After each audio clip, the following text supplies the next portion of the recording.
So today I'm very excited to introduce one of my former master's colleagues, Becca Hamilton. She recently graduated with her master's in biology from the University of Massachusetts, Dartmouth. She's currently the field manager for the Cedar Key Dolphin Project, and we're very excited to congratulate her because she's going to be starting her PhD in comparative psychology at the University of Manchester in England.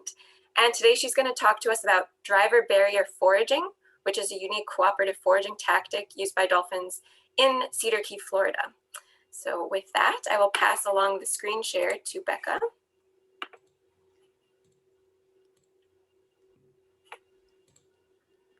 Great. Hopefully everyone can see my screen okay? Yes.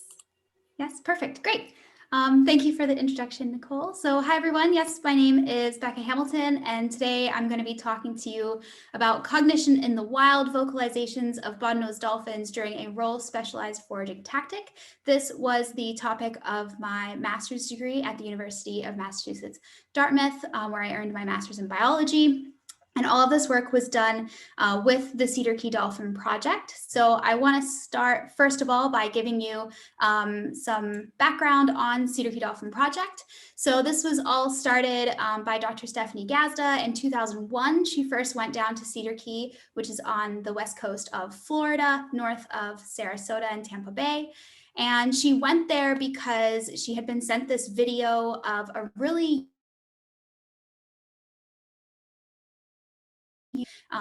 with bottlenose dolphins in that area by some locals, which is shown in that picture in the middle there. Basically, these dolphins were catching fish above the surface, so in air, which is really unique. So she went down there at first as a master's student to start investigating this behavior, and then she returned again for her PhD. And by 2007, she got the Cedar Key Dolphin Project officially established as a 501c3 nonprofit organization. And the goal of the Cedar Key Dolphin Project is to do research, collaboration, and conservation and education as well in the local areas. I first went down to join the Cedar Key Dolphin Project in 2015 as a field assistant. I was fresh out of my bachelor's degree and wanting some more field experience. And I was really intrigued by watching this unique foraging behavior in the area. And I also came from a background of being very interested in communication and acoustics. So that is kind of how I then got led into my master's degree, looking at communication and acoustics related to this foraging behavior. And I finished my master's degree in 2019. And since then, I've been field manager for the Cedar Key Dolphin Project. So that means in non-COVID years, I go to Florida in the summers and run a 3 to 4 month field season, recruiting student interns that we train to get some field experience in collecting data and all of that. So here is the video. I hope it comes across okay with the Zoom connection, but this is a video of the foraging behavior that we see in Cedar Key that is unique to this population. It's not seen anywhere else in the world that we know of, and we know this behavior as driver barrier feeding. So I will try playing the video.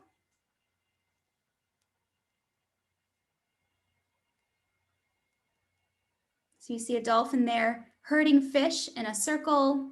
More dolphins join towards the end. Fish jump above the surface of the water, and the dolphins can catch the fish in air.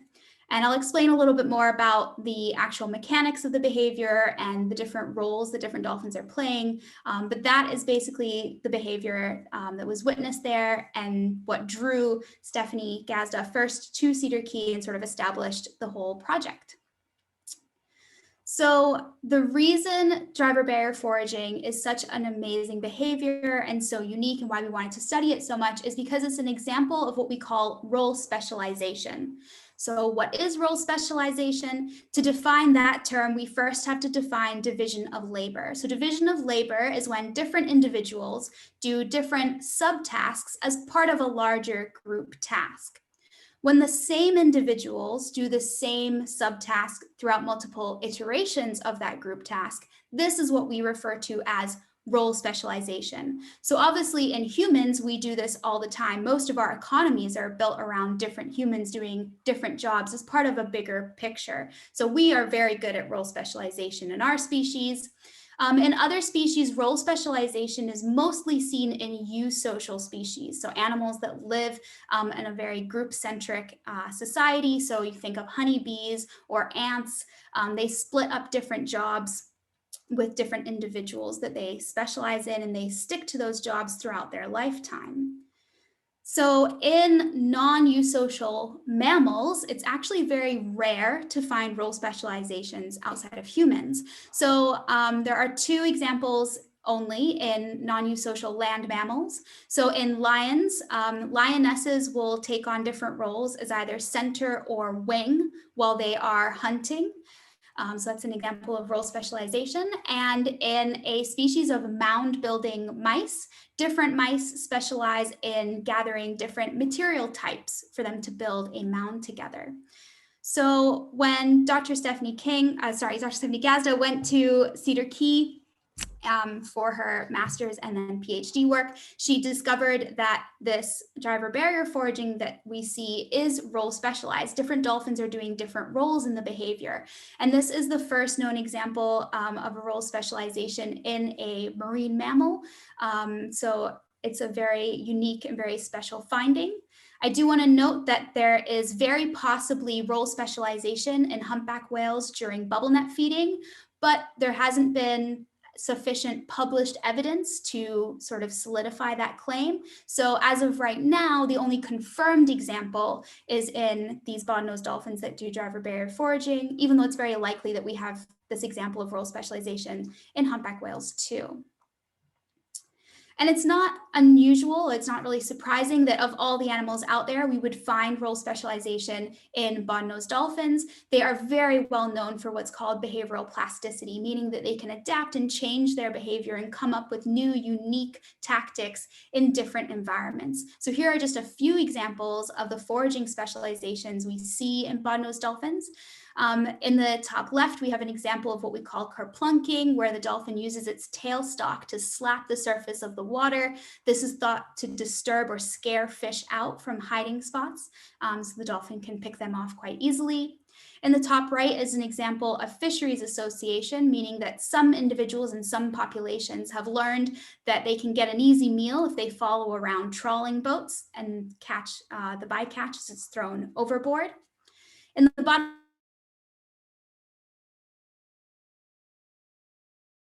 population specialize in using a marine sponge as a tool during foraging. So it's an example of what's called sponge.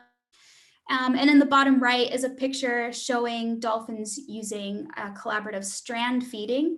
So strand feeding is found in many different populations around the world and many different sort of varieties, different variations in the tactic through different populations. So these are just some of many, many examples of foraging specializations in bottlenose dolphins.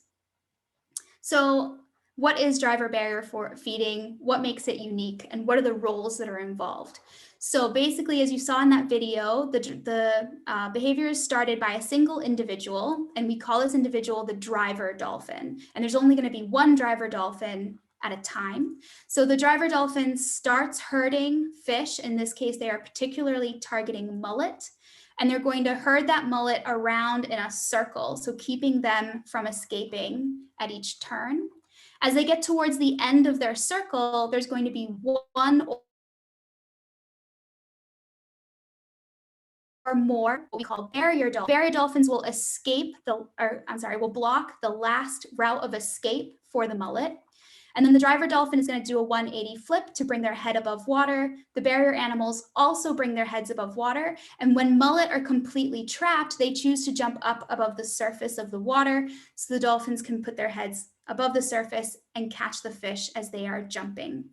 And so that is the mechanics of what's actually happening during driver barrier foraging and the roles that are separated out. So driver individual versus barrier individual. And when they repeat this behavior over and over again, the same individual will be the driver and the same individuals will be barriers with very little to no switching.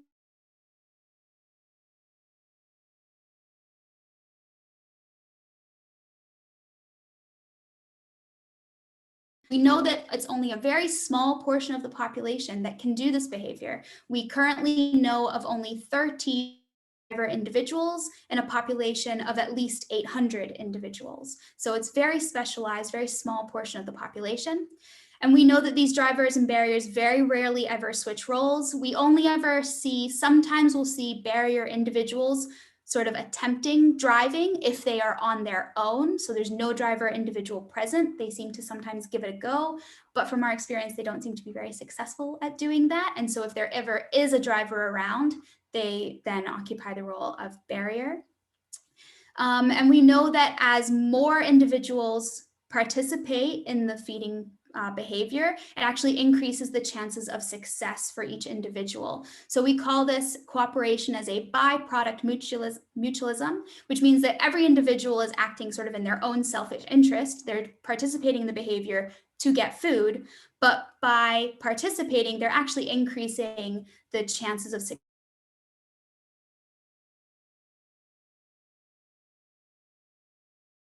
being groups. So in this picture and also in the video I showed earlier, it's showing the individual starting the driving with Carplunking tail slaps. Some individuals that are drivers always do these tail slaps at the beginning of a driving circle, and we have other individuals that are drivers that never do tail slaps like that. So there are some variations in the behavior between different individuals. So like I said, I came from a background of being very interested in animal communication. So I wanted to know, how is communication involved in this behavior? So before I get into the communication of driver barrier behavior, I want to cover a couple definitions in communication in general. These are cue versus signal. So a cue is any passive information that an animal can collect from its environment or from other individuals that was not intentional. So for example, a prey animal may leave behind a scented trail that a predator can then follow. The prey animal did not intend to leave that trail behind for that purpose, but it's information the predator can pick up on. Communication by a sender that is for the purpose of affecting the behavior of a recipient. So a male bird performs an elaborate dance to impress a female and make her more likely to mate with him, or a mother humpback whale may call to her young to make them stay close to her and maintain cohesion between the two of them. So what do we know about cue or signal use in role specialization? Well, in the examples we know of, in the mound building mice, we have no evidence that's known of any communication being involved in that role specialization. And in the lions that do role specialization during hunting, it's thought that they rely on what we call stigmergy, which is basically evaluating the relative position of prey to other hunters in their group and using that as a passive cue to change their own behavior. And there's no evidence of any active signaling or communication between the lionesses in that circumstance. So that means that there has never previously been any signal use shown in association with a role specialization behavior, except of course, in the case of humans, we use communication all the time to coordinate our role specialization. So what about dolphins? Could they provide an opportunity to see signal use in a role specialization context? So just to cover a little bit of background on dolphin communication for anybody who may not be familiar, although I expect if you've been attending webinars here at DCP, you probably are up to speed on this, but I'll cover it nonetheless. So for dolphins, acoustics is their primary mode of communication. Sound is going to travel further and faster underwater than it is in air. And also with turbidity in the water, your distance for sight is usually quite limited. So there are two broad categories that their vocalizations fall into. The first are clicks. Clicks are mainly used for the purpose of echolocation, so finding prey, navigating their environment. And the second very broad category is whistles. And whistles are usually used as social signaling. So again, that's intentional communication between a signaler and a receiver.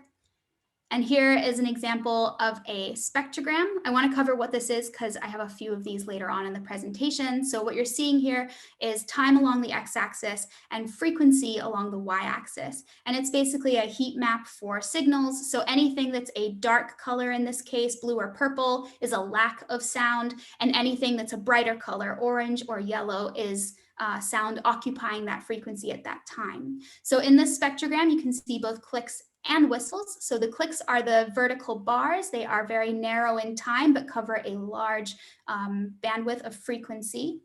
And then the whistles in this case are those yellow sort of squiggly lines. They are, and in this case, it's an example of a dolphin signature whistle that they're having repeated loops of on this particular spectrogram. So getting into my master's thesis work, I had two main questions. The first was, are vocalizations being used, specifically are social signals being used in association with driver barrier foraging? So I had predictions for both of these. I predicted that dolphins would be relying on acoustic cues or signals to coordinate driver barrier behavior. This is mainly because in our location in Cedar Key, the water is very shallow and often very murky. So we know that most of the time these dolphins absolutely cannot see each other at the distances they are underwater when they're about to start driver barrier foraging. So acoustics would be their only option for coordinating a right time coordinated.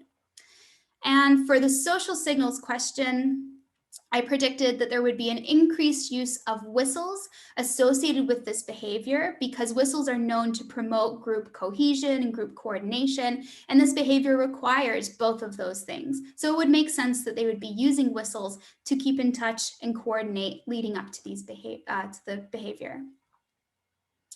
So to address these questions, we used methods of photo ID and focal follows. These are very common in marine mammal research.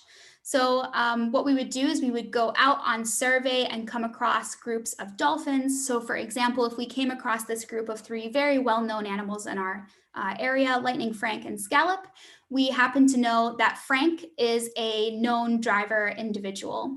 So we would start a focal follow on Frank, and these would last anywhere between 30 minutes and 5.5 hours, depending on conditions and the animal's tolerance to our presence. We would aim to stay within 100 meters of our focal animal, Frank,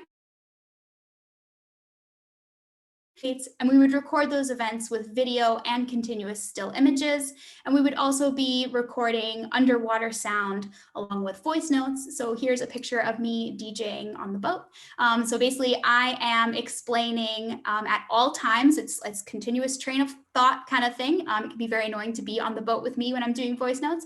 I'm describing where every dolphin is at every single surfacing. So I'm using degrees around our boat and saying, Frank's at 90 degrees, lightning came up at 185, and scallop is, off the bow, et cetera, continuously. So then we have information about the positioning and behavior of all animals that we can then link up to the acoustics we record at certain times.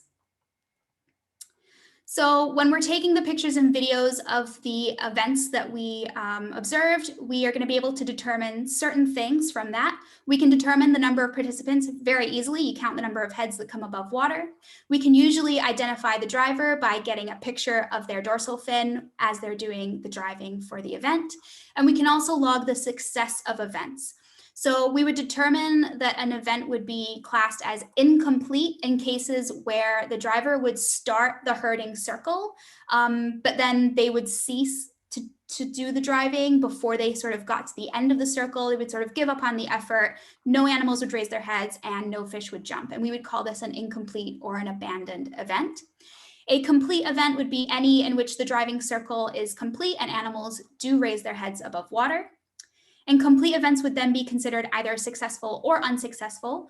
Successful was if at least one individual was observed catching a fish, and unsuccessful was if we could confirm that no individuals caught any fish. So coming back to our questions, we wanted to first address this question about, are vocalizations used at all during driver barrier foraging? So we were able to extract audio from during events only with the best quality. This is quite difficult in our study area because our water is so shallow. We're usually running in less than a meter. It can be really hard to get good quality audio in such a shallow environment, but we were able to get recordings of 81 events that we considered best audio quality. And these represented at least 7 different drivers. And I say at least because there were 17 events in which we could not identify the driver for sure. And when we looked at the spectrograms, the audio data from these recordings, we saw that all of the recordings during the driving event contained echolocation, even solo events. So sometimes drivers can do this behavior without any barrier animals present. It doesn't happen very often and they're not usually very successful, but it does sometimes happen. And so we were able to get some recordings of that too. And we saw that all the clips contained echolocation. Of the 81 clips, only 6 contained any evidence of whistles during driving. And for 4 of those 6, we were actually able to determine that the whistles belonged to a individual who was not participating actively in the foraging. In most cases, it was a calf, a dependent calf, who was with a mother, and the mother was participating in the foraging, but the calves don't put their heads above water, they don't catch fish during the behavior, but some of the calves would whistle repeatedly while their mother was participating. So we discounted any whistles from during the driving of events, and it seems that in majority of cases, there's only echolocation. So I naturally wanted to know from that echolocation, how many individuals in the group were contributing to the echolocation. So I found this method. It's a custom MATLAB code that compares click characteristics and allows you to group them as either being same or different from previous clicks in a recording. And so it groups clicks into what we call click trains or click groups, and this can be used as a proxy for estimating the number of individuals who are echolocating. So I contacted Josephine Starkhammer, the author of this paper, and asked if we could collaborate.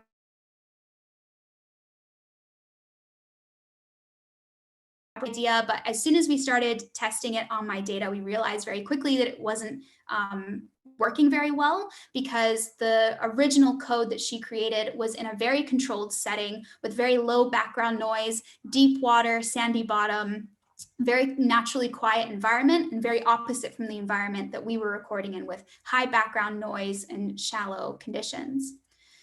So I'm not going to get into the technicals of what we did to the code for the purposes of this talk, but I'm happy to answer any questions about it.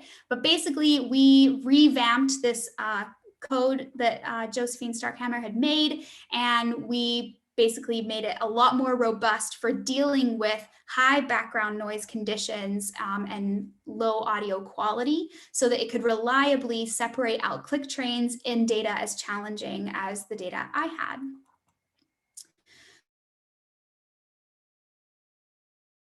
So once we got the code working reliable, we then used 2 testing data sets to get some baseline data from this code. So the 2 sets that we used were solo and merged clips. So solo clips meant that these were recordings we had in which there was only a single driver doing the behavior, no barrier animals taking part, and actually no other animals even within a 100-meter range of the recording equipment. So in these solo events from 3 different known drivers, we are very certain that there was only ever 1 animal echolocating possible on those recordings. I then took different combinations of different drivers of those solo clips and created artificial merged clips.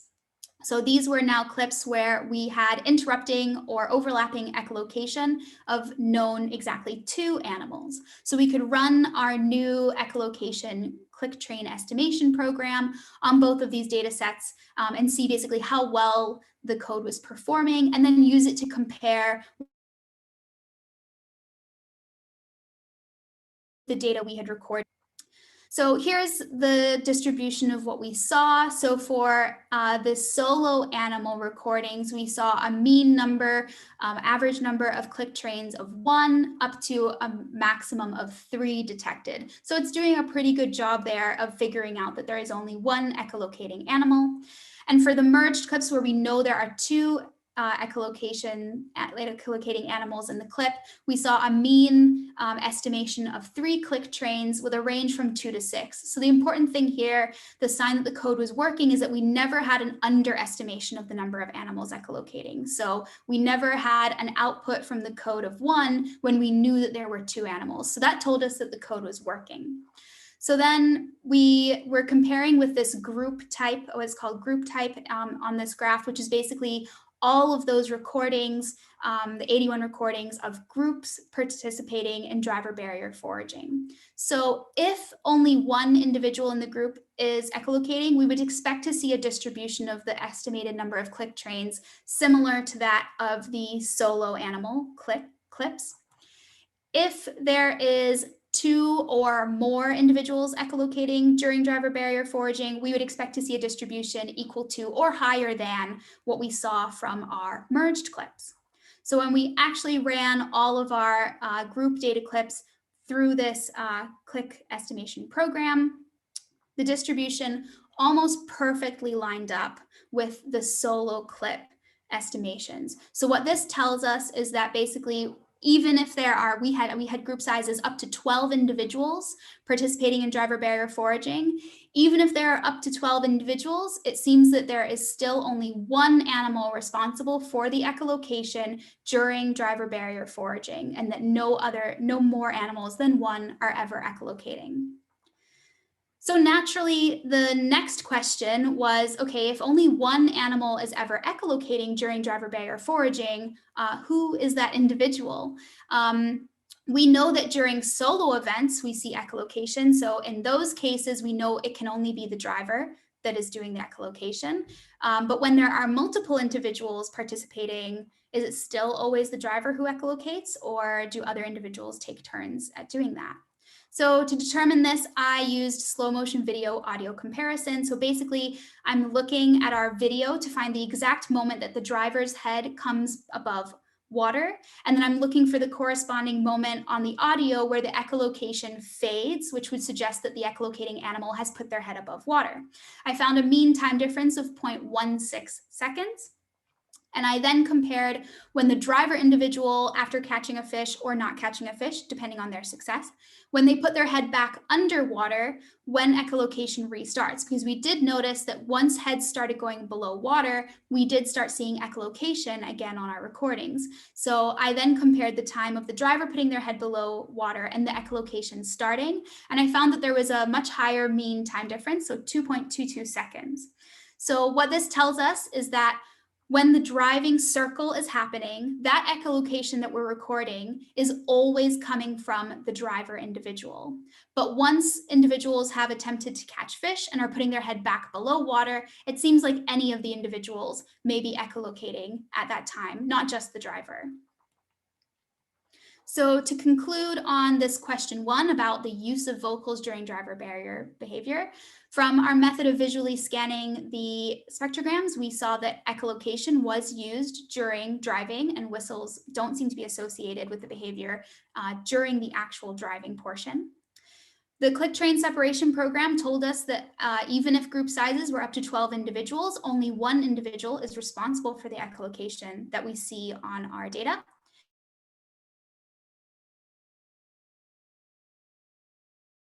And by doing the video comparison, we're able to determine phase is always coming from the driver individual.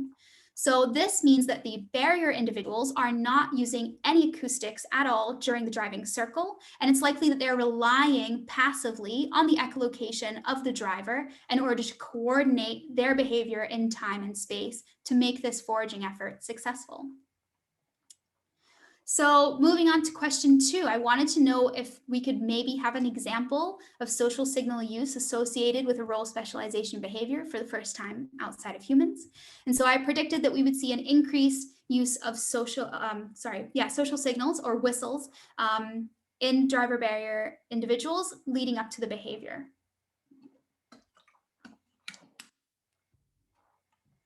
So to answer this question, we took spectrograms from the time leading up to driver barrier events, specifically the 30 seconds right before events started. And we compared this with 30 seconds before an event called bottom grubbing. So bottom grubbing is another foraging type done by individuals in this population.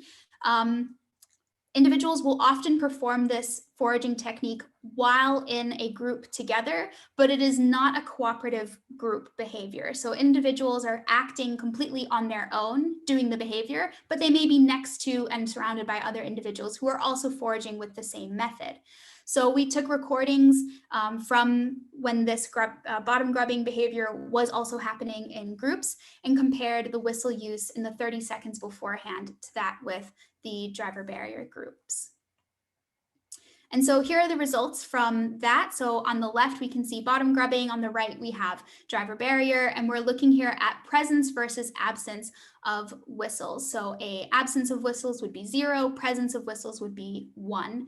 So in the recordings that we had of bottom grubbing, which was 32 recordings, we only had 1 recording in which we had any whistles at all in the 30 seconds before bottom grubbing happened.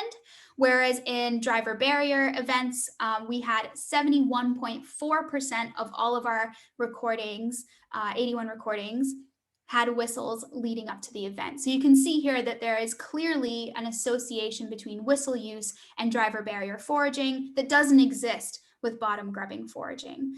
So clearly there's some need for social communication, some need to have directed and purposeful communication between individuals before driver barrier foraging that they don't have the same need for when doing bottom grubbing, even if they are in groups.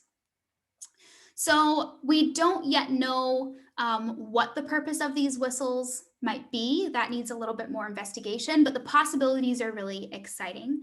So it could potentially be that these whistles are to recruit other individuals from the area to come and participate. This is something that's very commonly seen in foraging across a lot of other species. They use recruitment calls to get other individuals to join them. And we know that this has been seen previously in bottlenose dolphins. And since we know that driver barrier foraging is more successful if more individuals participate, it would make sense for them to be using whistles as recruitment. Get more individuals to participate as part of your group and you increase the success for yourself. So you have an interest in wanting to do that. There have also been previously shown in bottlenose dolphins foraging specific whistles seen across groups. So this means that a specific whistle seems to represent something related to foraging. Type shown in the spectrogram along the bottom here. I lovingly refer to this as the wavy whistle type because I didn't have a more creative name for it. But we saw this whistle quite frequently among different groups doing driver barrier foraging. So there is a chance that this wavy whistle may be what we call functionally relevant. So it could actually have a meaning associated with driver barrier foraging. So that is a very interesting potential for the use of whistles with this behavior. And I do want to note that this the whistling behavior could result from a huge range of possible processes or reasons. It could be associative learning all the way up to what we call shared intentionality. Shared intentionality is actually something I'm going to be looking at as part of the PhD project that I'm starting in September. And basically shared intentionality is when individuals, usually through communication, establish that everybody has the same goal in mind and you're all actively working towards that same goal. So it takes a lot of cognitive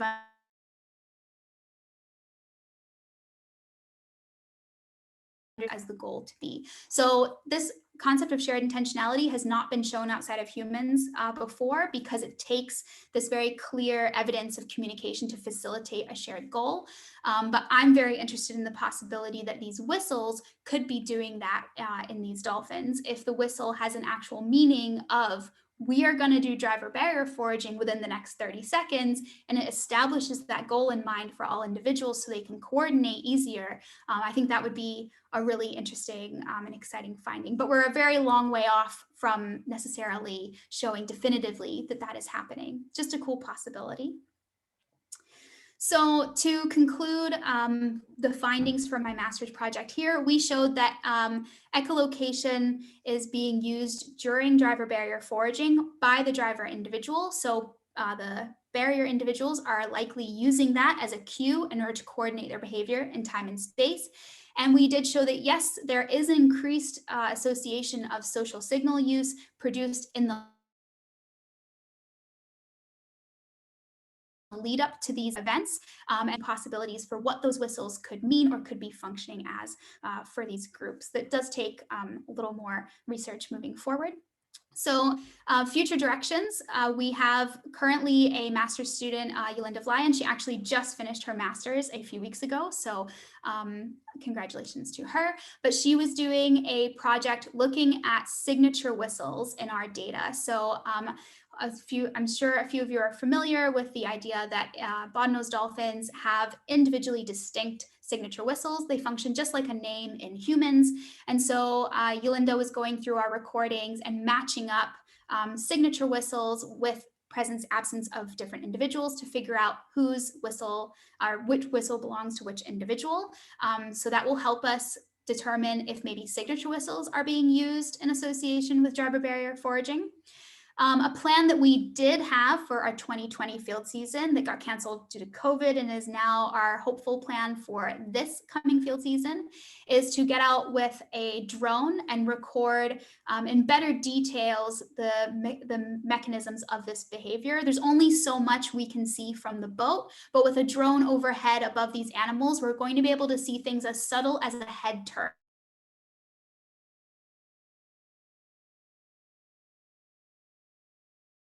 which could be really, really interesting. Individuals are followed by head turns or movement changes of other individuals in the group that could really help us understand what these whistles mean to these animals and how it helps them coordinate the behavior. So I'm very excited to hopefully get out in the field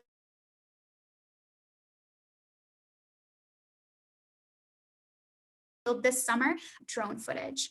And I also mentioned way at the beginning of the talk how there are differences between individuals that do this behavior. So we also want to look at the potential differences in acoustic behavior between different individuals who do this behavior, which would be really interesting to investigate. And future directions, not just for this work that I've been doing on the acoustics of driver barrier, but just for Cedar Key Dolphin Project in general. We're looking at climate change interactions for our population. So we have a master's student who is currently looking at how environmental conditions may be affecting this population and specifically the effects on this unique behaviors, especially since it targets one specific species, mullet. And how we might predict that environmental changes could affect the use of this behavior in the population. Obviously, it's such a small percentage of the population. You can imagine it might very quickly the behavior could go quickly extinct in our population if changes were to affect it disproportionately to other foraging activities.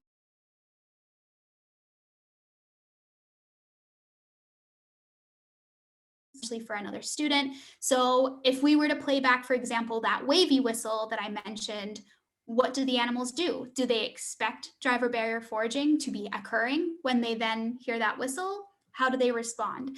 So that would be a really interesting project. We would also want to look at, once we've got all of our signature whistles figured out, if we play back a driver's signature whistle or a barrier's signature whistle or a non-driver barrier animal's signature whistle, how might individuals in different groups react to that playback?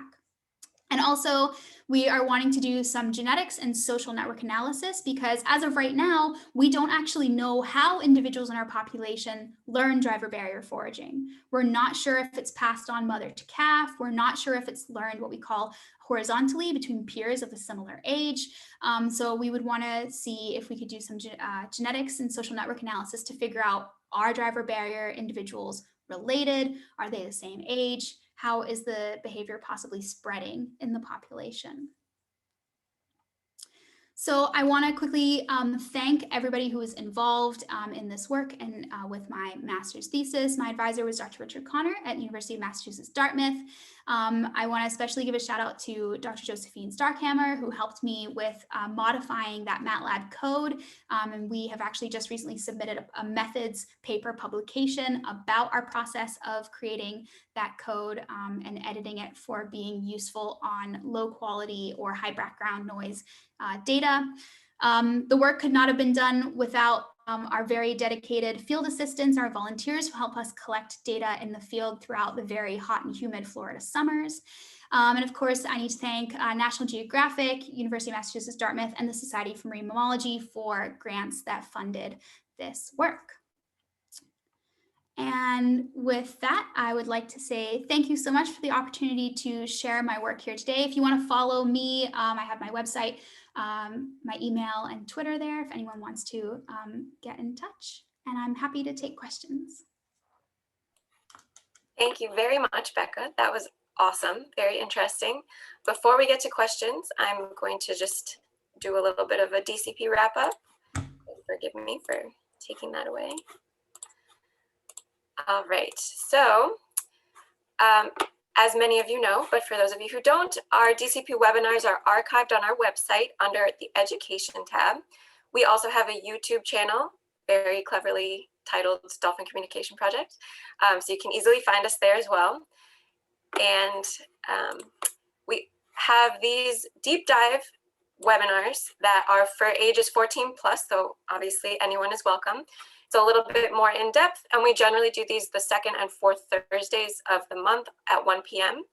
We also have DCP Dolphin Lessons, which are for a slightly younger audience, ages 6 to 13. It's a little bit of a shorter presentation and sometimes a little more fun and superficial, but like still dolphin loving.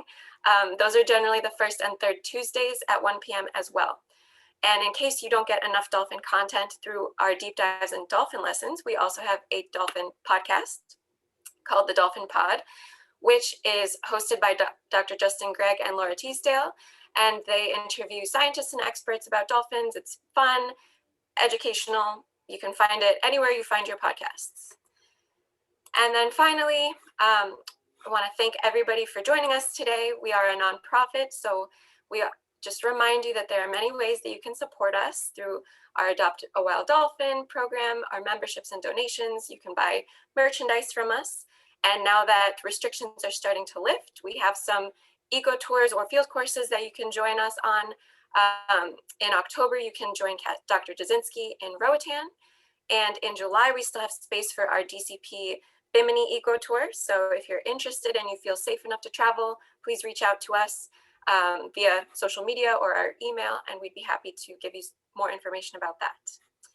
And with that, I will move back into our questions. So Becca, we have a lot of very interesting questions. I'll try to fit as many of them in as I can. I have to find my chat again. Okay, so the first one has to do with the methodology that you used for the echolocation. Just a quick question. You said that you changed the code that you had found in that paper. What programming language is used for that code? Yeah, great question. So the code is a MATLAB-based code. And so basically, we found that what it was using before was looking at the frequency, correlating the frequencies between different clicks, which worked really well on the high quality, low background noise data. But when we transitioned that to our data, we found that it wasn't really working very well because the frequencies weren't coming through as clearly on our data. So we added in also comparing interclick interval, the timing between clicks, and also the amplitude, or basically how loud each click was. And it was by using those three characteristics together that we were able to more accurately determine if clicks did or did not likely come from the same individual. And it's based on the principle that as the animal continues to click, those characteristics will change only very slightly from click to click. Any large changes from one to the next is going to suggest that those clicks came from separate individuals. Thank you. Very cool. You said that some of your focal follows can last up to 5.5 hours. How many driver barrier foraging events do you see in in a focal follow that long? It can vary. So we have had many focal follows where we are with the animal for 2 or 3 hours and they are just not hungry and they don't feel like doing it. And we watch a lot of socialization, we watch a lot of traveling and resting, and that's all great. We can collect data and use that for other projects. But for when we were all standing ready on the boat with our video cameras and the audio is ready to record and there was no driver barrier foraging, that can happen.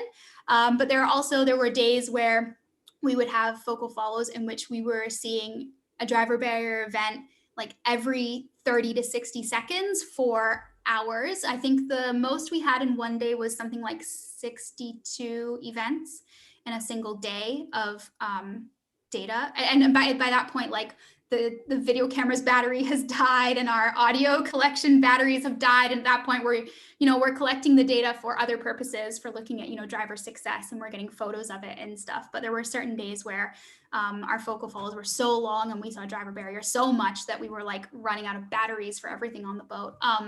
So yeah, days could be very varied, but yeah, the 5.5 hour focal follows could either be very exciting or very boring.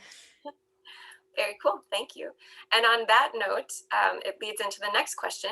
Do you have any idea what proportion of the overall feeding comes from driver barrier foraging?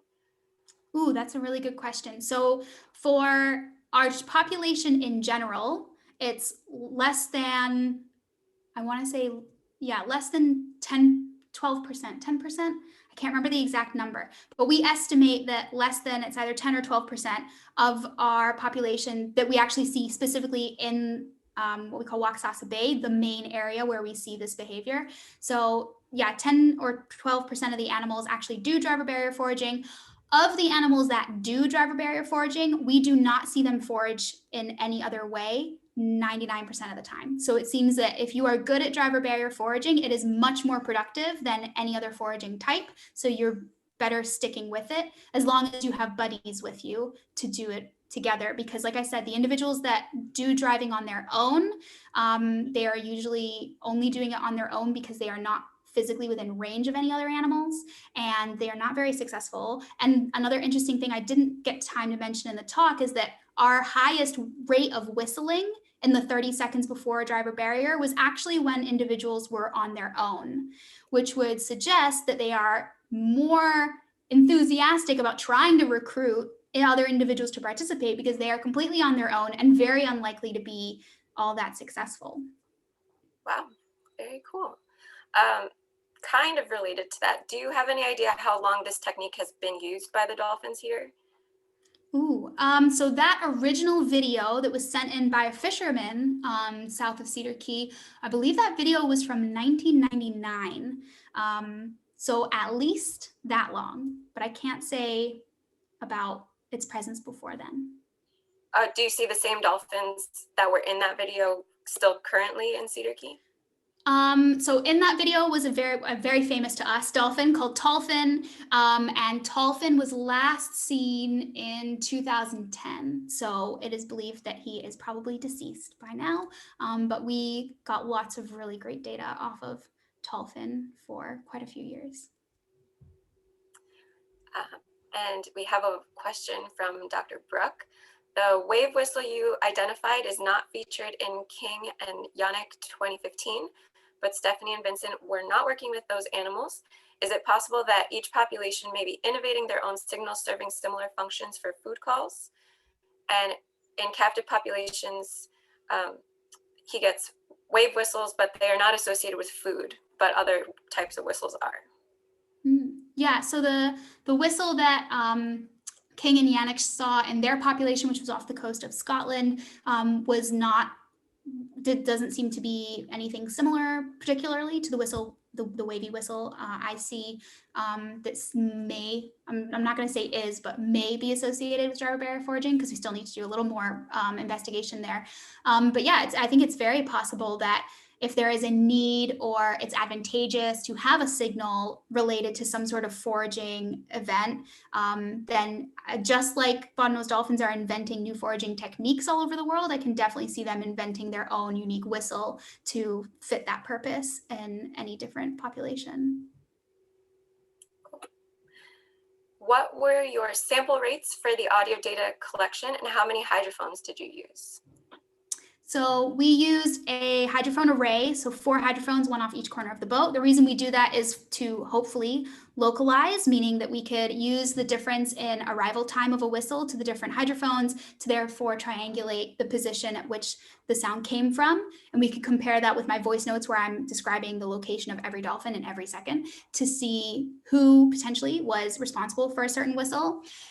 That's all great in theory, and that works for a lot of people, but unfortunately in our environment where we are in such shallow waters, the problem when you're in shallow water is not only are the hydrophones very near the bottom, and we have a lot of bottom noise in Cedar Key, we have tons of snapping shrimp, tons of siniferous fish, and our hydrophones are sitting very close to those sources of noise.